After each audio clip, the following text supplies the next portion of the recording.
বিধানসভা নির্বাচনের আগে প্রচারের দিকে দিকে দেখা দিচ্ছে বিভিন্ন কৌশল। কেউ খেতে নেমে আলু তুলছেন, আবার কেউ নিজেই কেটে দিচ্ছেন ভোটারের দাড়ি। এবারে অন্য কায়দায় ভোট প্রচারে দেখা গেল মালদহে। মাটির বদলে এবার নদীপথে নেমে নৌকায় চড়ে প্রচার সারলেন মালদহের রতুয়া বিধানসভার বিজেপি প্রার্থী অভিষেক সিংহানিয়া। ফুলোহার নদী ঘুরে বিভিন্ন নৌকার যাত্রীদের কাছে গিয়ে ভোটের আবেদন জানান। পাশাপাশি নদী তীরবর্তী এলাকায় গ্রামবাসীদের সঙ্গে কথা বলে তাদের সমস্যার খোঁজ নেন। এদিন রতুয়ার কাহালা গ্রাম পঞ্চায়েতের নরোত্তমপুর দিয়ারা এলাকায় প্রচার চালান বিজেপি প্রার্থী। ফুলোহার নদীর ওপারে অবস্থিত ওই গ্রামে রয়েছে কাহালা গ্রাম পঞ্চায়েতের দুটি বুথ। স্থানীয়দের সঙ্গে কথা বলে অভিষেক সিংহানিয়া অভিযোগ করেন, স্বাধীনতার পর এত বছর পেরিয়ে গেলেও এলাকায় তেমন কোনো উন্নয়ন হয়নি। প্রায় 2.5 থেকে 3 হাজার মানুষের বসবাস এই অঞ্চলে, অথচ এখনো ঝুঁকি নিয়ে নদী পারাপার করতে হয় বাসিন্দাদের। পাশাপাশি তিনি প্রতিশ্রুতি দিয়ে বলেন, বিজেপি সরকার গঠিত হলে এই সমস্যার সমাধান করা হবে এবং নদীর ওপর একটি নতুন সেতু নির্মাণ করা হবে।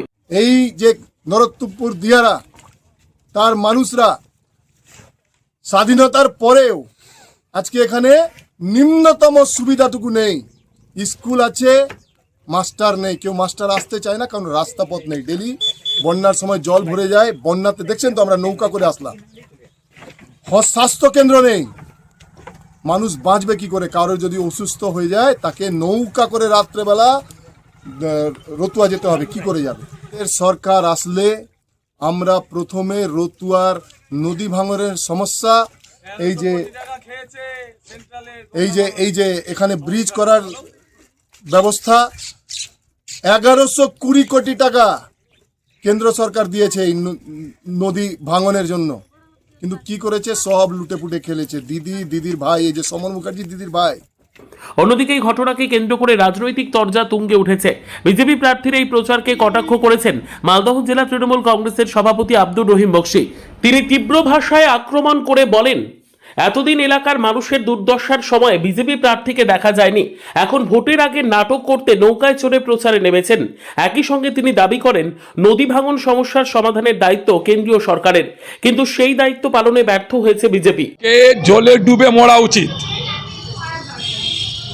এই 5টি বছর ভোটে দাঁড়িয়ে ফেল করার পরে রতুয়ার মানুষের পাশে, গঙ্গা ভাঙনে ক্ষতিগ্রস্ত পরিবারের পাশে, গঙ্গায় বয়ে যাওয়া মানুষের পাশে বিজেপির এই প্রার্থী কোনোদিন আসেনি। মানুষের পাশে দাঁড়িয়েছেন তৃণমূল কংগ্রেসের বিধায়ক তথা বর্তমানের প্রার্থী সমর মুখার্জি সর্বদাই মানুষের পাশে দাঁড়িয়ে লড়াই করেছেন, আন্দোলন করেছেন, রাস্তায় বসেছেন, নদীর ধারে বসেছেন, বাড়ি বাড়ি মানুষের গেছেন। আর যিনি বিজেপির প্রার্থী, তার লজ্জা করা উচিত। যেটা গঙ্গা নদী ভাঙন প্রতিরোধের দায়িত্ব ছিল কেন্দ্রীয় সরকারের, হাজারবার বলার পরও কেন্দ্রীয় সরকারের টনক নড়েনি, এক মুঠ মাটি ফেলেনি, একটা বোল্ডার ফেলেনি। আর সে নৌকায় চেপে মানুষকে ভুল বোঝানোর চেষ্টা করছে। আমি আতঙ্কিত আছি, তাকে সিকিউরিটি রাখা উচিত। মানুষের গলায় বোল্ডার বেঁধে নদীতে জলে না ডুবিয়ে দেয় নৌকা, শুদ্ধ আমার ভয় লাগছে। ও যা নাটক করছে নৌকায় চেপে, এটা অনতিবিলম্বে ওনার বন্ধ করা উচিত এবং লজ্জায় মুখ লুকিয়ে সেখান থেকে পালানো উচিত। সব মিলিয়ে নদী পথে এই অভিনব প্রচার যেমন স্থানীয় মানুষের দৃষ্টি আকর্ষণ করেছে, তেমনি তা ঘিরে শুরু হয়েছে জোর রাজনৈতিক চাপানুতর। একদিকে উন্নয়নের প্রতিশ্রুতি, অন্যদিকে পাল্টা কটাক্ষ। আর এই দ্বিমুখী অবস্থানের মাঝেই রতুয়ার নদী ঘেরা অঞ্চলে ভোটের লড়াই ক্রমশ আরও তীব্র হয়ে উঠছে। এখন দেখার শেষ পর্যন্ত এই ইস্যু ভোটের বাক্সে কতটা প্রভাব ফেলতে পারে। মালদহ থেকে জিএম মুমিন, লোকাল 18 বাংলা।